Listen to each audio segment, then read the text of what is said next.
আসসালামু আলাইকুম। খুলনা বিভাগীয় শহর খুলনা জেলা ফুলতলা উপজেলা ২ নং দামোদর ইউনিয়নের আলকা এমসিএসকে military English medium school and college ফুলতলার মেন গেট থেকে শুরু করে এই রাস্তাটা চলে গেছে আমাদের উপজেলার সম্মুখে, আমাদের বাড়ির সামনে উপজেলার সম্মুখ দিয়ে ৮ নম্বর ওয়ার্ডে ঢুকছে। বাট এই রাস্তাটা ছিল সম্পূর্ণ ভালো। দেখেন এই জায়গার পিচ এখনও এইটা দেখলে বোঝা যাচ্ছে। এই যে খুঁজে দিয়ে চলে গেছে, কালকে আর কারো খোঁজ নেই। এই রাস্তাতে এখন তো মানুষও হাঁটতে পারতেছে না, মানুষও হাঁটার কোনো লাইন নেই। সব রাস্তা এরকম, এই প্রায় মানে কিলো তিনিক রাস্তা খুঁজে দিয়ে চলে গেছে। বুঝি না দেশের সুশীল সমাজ কি করতেছে। ভালো রাস্তাগুলো খুঁজে থিয়ে যাচ্ছে, আর যে রাস্তাতে মানুষ চলাচল করা উপযোগী সেই রাস্তাটা কোনো কিছু করিনি। সেই রাস্তাটা এখনও কোনো কিছু করিনি। আর এই রাস্তাটা টোটালি ছিল ভালো, এর কোনো জায়গায় সমস্যা হয়নি। কিছু কিছু যে এক জায়গায় আপনার হচ্ছে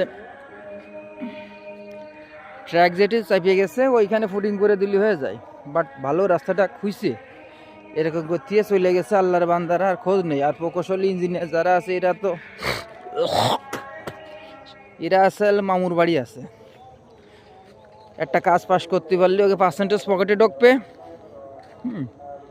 একটা কাজ পাস করতে হলে পকেটে ঢুকবে ওদের। ও ধান্দা হলে ওই দেশের ভালোবাসা, দেশে উন্নয়ন কোনভাবে করবেন। ওই সরকার প্রধান যতই ভালো চাক দেশের, এইসবে যে আমলাতন্ত্র যারা আছে আমলাদের আগে সাইজ করতে হবে। এই ইঞ্জিনিয়ার প্রকৌশলী এরা বেতন পায় কয় টাকা, ছেলে মেয়ে পড়ায় কয়টাতে, বাসা ভাড়া কয়টা দেয়, আর কত টাকার সম্পদ আছে এইটাকে চেক করতে হবে। এদের জন্য দেশ ধ্বংস হয়ে যাচ্ছে। এই আমলাতন্ত্র ইঞ্জিনিয়ার প্রকৌশলী এদের আগে সাইজ করতে হবে, তারপরে বাংলাদেশে উন্নতি হবে। দেখেন রাস্তাটা ভালো, রাস্তা খুঁজে দিয়ে চলে গেছে, আর মানুষ হাঁটতেও করতেছে না। হ্যাঁ, এই আছে বাংলাদেশ, এই আছে আমাদের সোনার বাংলাদেশ। সব দেশ পায় আছে সোনার খনি, রূপোর খনি, হীরার খনি, তেলের খনি, আর আমাকে বাংলাদেশ পায় চোরের খনি।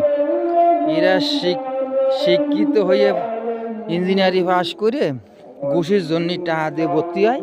ওই দেখেন রাস্তার এই পিচগুলো এখনো পড়ে আছে, যে কনের লাঙ্গল ধরছে খোঁচেছে, খোঁচার পরও দেখেন রাস্তাটা কিরাম পড়ে আছে। রাস্তা খুঁজেছিস ভালো কথা, এগুলো সরাই দিয়ে রুলার মেরে দিয়ে মানুষ যাতায়াতের ব্যবস্থা করে। যানবাহন তো দূরে থাকলো, মানুষ হাঁটতে কষ্ট হচ্ছে। দেখেন এর যানবাহন তো যাচ্ছে না কালকে থেকে।